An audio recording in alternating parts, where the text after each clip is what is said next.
well as putting this tire back on.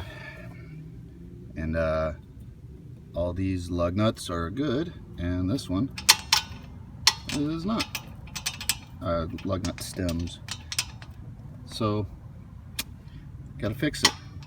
Plan on selling the car, so I was just gonna weld right here. That's probably gonna make someone mad in the future though. So, I'll do it correctly.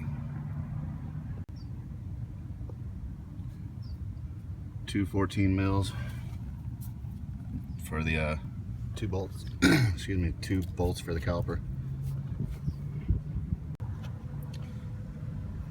This hasn't moved for a while.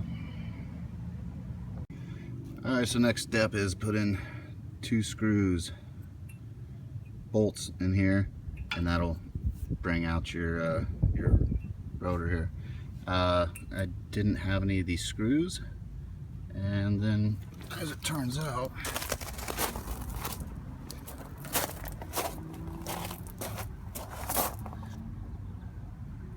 I did have one of them. So the ones off your radiator will fit. So I'm just gonna, you have 4 of them, so I'm just gonna pull these 2. Done.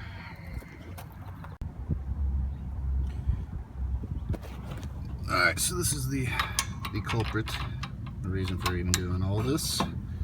And you know, maybe something to think about when you're pulling this off. This is your emergency brake, so make sure that's not on.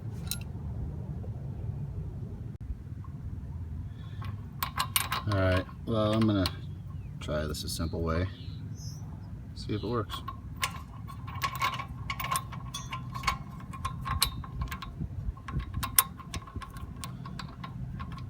And I can't do it with one hand, but I'm gonna put a lug nut on there and tighten it down. Let's see what happens.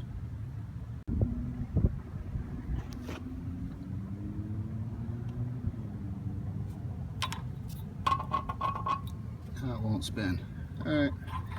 I did this a little bit before I started filming, and it pulled it in a little bit, but I can't keep it from spinning. So there we go. Put that on there. That won't spin anymore.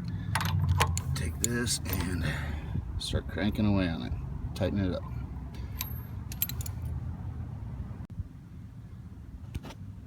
All right, tighten that puppy down.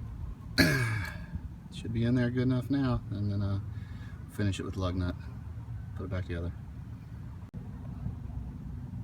Alright, back together. Let's throw the wheel on. Alright, simple enough.